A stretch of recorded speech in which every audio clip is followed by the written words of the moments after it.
Nih, saya dari Mas Ikhwan, dari Medan.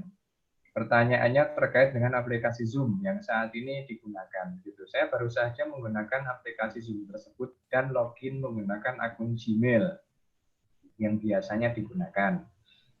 Let's say that kita akun official mungkin. Apakah akun yang saya tautkan itu keamanannya bisa dipercaya?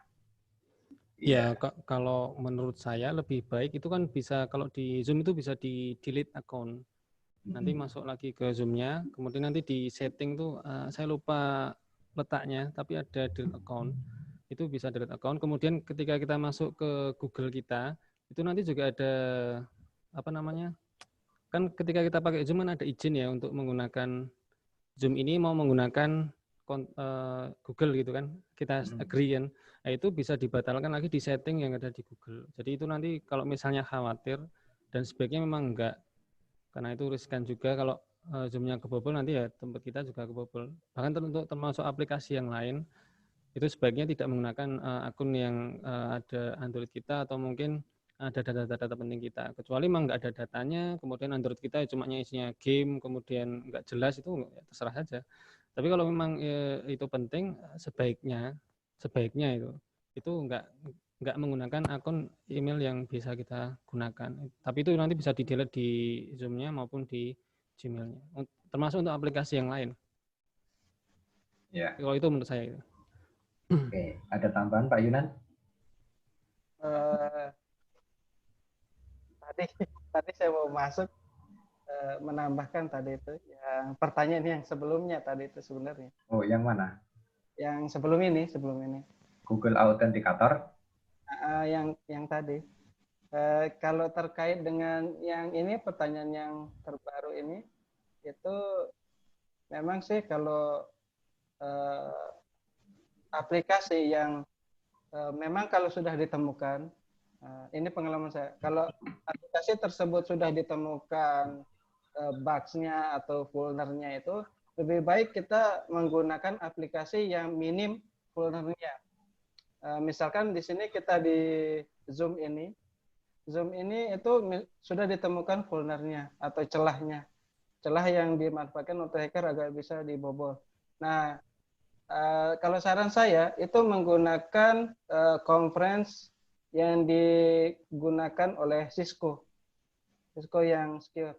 Jadi masih minim untuk tingkat vulnernya. Jadi saya kalau untuk Zoom atau apa ini lebih baik benar tadi kita gunakanlah akun yang tidak bersifat kritikal atau bersifat privacy atau sangat important. Gunakanlah akun yang tidak seperti kosong atau tidak ada apa-apanya.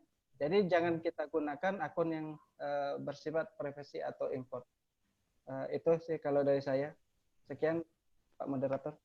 Iya, kesimpulannya adalah paling tidak kita, kalau saya membahasakan dengan yang sedikit vulgar, gitu, ada akun official, ada akun unofficial, gitu. Ada akun resmi, ada akun buangan. Jadi kalau saya pribadi memang setuju, memang ada akun resmi yang memang kita lindungi, kita gunakan perlindungan maksimal. Kemudian memang ada akun-akun yang memang kita gunakan untuk transaksi-transaksi yang dalam tanda kutip tidak jelas. Karena kan kadang kita tidak tahu ini transaksi jelas apa enggak. Kita coba di situ. Kalau dengan akun-akun yang memang tidak resmi. Pertanyaannya nambah lagi jadi 10. Lah karena Pak Rizona nambah yo. Oh, wah, aku tak arah nambah yo punya. Pak Moderator, pertanyaan dari tadi itu perasaan udah banyak kayaknya. Iya, ini enggak habis-habis, Pak. Nambah 1, 2, nambah 1, 2. Ini nambah jadi 10, Pak. Ini karena dua pertanyaan ini, yang satu pertanyaannya pendek, saya gabung ya. Yang pertama dari Mas atau saudara atau saudari Yuel. Kemudian dari Mbak Yani tadi masuk lagi pertanyaan. Yang pertama dari Mas Yuel, bagaimana cara mengembalikan akun Facebook kita yang sudah dihack? Wah, ini menarik banget nih. Seru nih. Saya moderator, jadi saya nggak usah jawab. Nanti jawab Pak. Kayaknya Pak Rizona yang tahu. Saya moderator, Pak. Tahu ini.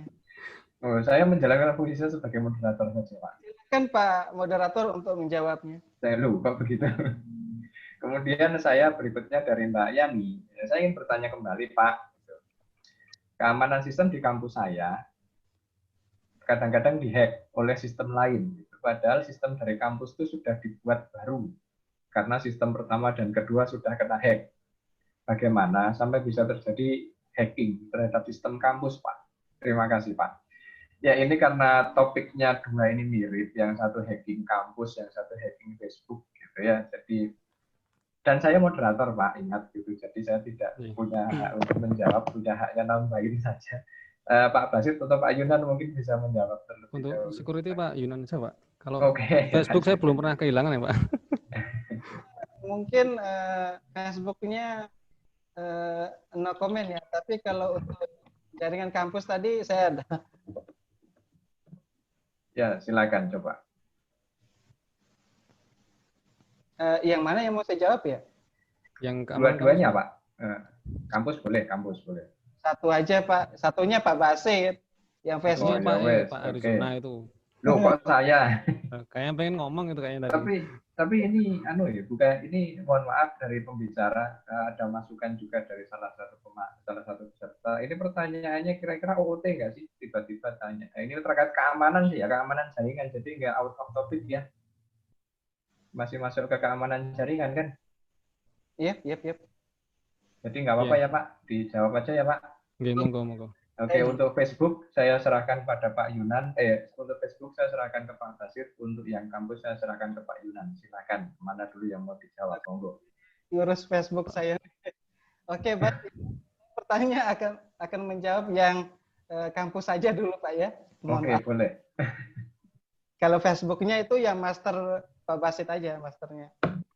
Oke, untuk yang kampus ini ada beberapa kemungkinan. Satu, mungkin settingan mikrotiknya. Kedua, virtualnya harus disetting ulang, virtual VPN-nya. Ketiga, adanya social engineering. Jadi dari sekian teknik itu, Pak, dari sekian teknik yang paling tepat itu sebenarnya yang paling mengena adalah social engineering yang paling berbahaya. Bukan hackernya, bukan. Jadi saya dulu pernah melakukan sesi tanya jawab oleh pakarnya. Beliau salah satu pendiri di Forensik Lab juga. Beliau juga sudah istilahnya saya bilang udah master dewanya lah gitu. Di situ saya pernah konsultasikan dan sharing sama beliau. Beliau mengatakan yang paling tepat itu adalah teknik social engineering, itu teknik hacking yang paling jitu. Baru berikutnya itu adalah teknik hacking secara online atau real time. Nah, jadi kemungkinan kenapa kampus itu dibobol, dia melakukan teknik social engineering dengan ada pihak orang dalam atau dia melihat langsung dari routernya. Di samping dari teknik-teknik settingan mikrotiknya, firewallnya, dan sebagainya. Oke, sekian dari saya, simpel saja. Kembali ke Pak Moderator, silakan Master Basit untuk menjawab masalah Facebook. Silakan. Master itu Pak Ariel. Jadi untuk Facebook ya, karena jika kebobol, tapi untuk yang langkah yang pertama mungkin sudah diganti sama hackernya, itu mungkin bisa lupa password gitu ya. Kita masukkan lupa password, karena biasanya kalau di setiap aplikasi pasti ada lupa password atau recovery password. Tapi kemungkinan itu sudah diganti hackernya kalau hackernya nggak lupa. Berdoa aja hackernya lupa gitu, sehingga nanti kalau misalnya ada email masuk ke recovery itu, maka nanti di situ ada linknya supaya kita bisa ngeklik untuk mengganti passwordnya, sehingga nanti kita buru-buru masuk, kemudian nanti baru mengaktifkan verifikasi 2 langkah atau seterusnya. Itu kalau beruntung. Kalau enggak ya nanti nomor teleponnya, kemudian email sekundernya, email recovery-nya sudah diganti. Kalau kejadiannya seperti itu ya kita harus kontak ke Facebook-nya, nggak bisa ke yang lain. Atau malah kita balik lagi nge-hack Facebook kita lagi sendiri. Kita nge-hack Facebook kita sendiri. Ide bagus, Pak. Tapi kalau untuk orang awam susah, Pak. Nah, gitu. Ya. Jadi kemungkinan seperti itu, jadi nge-hack akun kita lagi sendiri. Atau lapor ke Facebook, karena biasanya di situ ada fitur lapor. Nah, tapi saya nggak tahu apakah Facebook ada perwakilan di Indonesia. Kalau nggak ada ya biasanya bahasa Inggris. Kalau ada ya bisa bahasa Indonesia. Itu sebenarnya yang dikhawatirkan ketika lapor tuh pertanyaannya bahasa Inggris, Pak. Di telepon ngerti-ngerti pakai bahasa Inggris. Saya harus jawab apa gitu. Ngerti padahal I love you tok. Ya, untuk Facebook mungkin ada perwakilan di Indonesia, mungkin nanti bisa pakai bahasa Indonesia. Tapi untuk aplikasi yang lain, saya mencoba menjawab general ya. Itu mungkin belum tentu ada. Jadi misalnya Zoom itu juga mungkin belum tentu ada perwakilan di Indonesia, sehingga mungkin kalau ada pertanyaan pakai bahasa Inggris.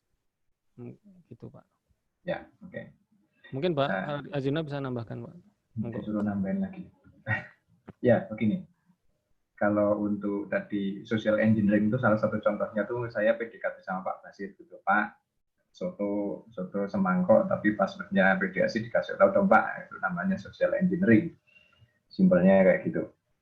Pertanyaan untuk Pak Yunanri, kalau misal kita download antivirus, kemudian apakah file kita terjamin keamanannya dari virus, Pak, atau apapun sejenisnya? Dan banyak stigma orang, kamu inggris saya Manda, dan banyak stigma orang, mending nggak usah pakai antivirus buat PC. Menurut Bapak, ini kurang asam tenan. Menurut Bapak sendiri, apakah aman dengan menggunakan antivirus untuk device kita? Kalau misalkan, apakah Bapak setuju dengan stigma itu dan bagaimana solusi Bapak untuk ini, Pak Yunan? Oke, terima kasih sama Mbak Nirwanda ya Pak ya? Ini Mas. Oh Mas Mas Wanda ini. Wanda, urusan kita belum selesai, nanti kita selesaikan setelah pertemuan ini. Oke, lanjut. Oke, terima kasih untuk jaminan keamanan oleh antivirus. Ada beberapa tips yang akan saya berikan. Satu, antivirus yang pertama yang harus orisinil atau berbayar. Kedua, hati-hati memilih antivirus. Ada antivirus yang menggunakan crack-crackan gratis. Itu biasa saya juga dulu paling setia dengan crack-cracking. Ya namanya juga anak kos-kosan Pak. Nggak ada modal. Ya jadi akhirnya dari sekian pengalaman itu, jadi saya bisa menyimpulkan bahwa antivirus yang baik adalah antivirus yang berbayar. Hati-hati dengan crack-crackan. Crack-crackan itu akan disusupkan dengan malware dan dapat merusak file-file sistem kita. Itu pengalaman saya, bukan kata orang. Ini pengalaman pribadi saya. Jadi kebetulan saat itu, kalau tidak salah, saya ada 2 antivirus yang bikin saya kecewa. Antivirus AVG namanya, dan berikutnya antivirus Kaspersky. Bukannya sistem saya tambah baik, loh, tambah buntu, tambah mumet, ndasku, oleh antivirus itu. Kalau untuk antivirus yang berbayar, ini sudah saya coba, mulai semenjak saya beli sistem Note 32, yaitu saya coba dengan sistem antivirus yang berbayar, itu filenya, sistemnya itu tidak berat, filenya secure, aman, terus dia memiliki proteksi terhadap antivirus, firewall, dan sebagainya. Yang disampaikan seperti Pak Basit bilang tadi, ada di beberapa slide beliau, internet security yang saya gunakan yaitu Note System 32.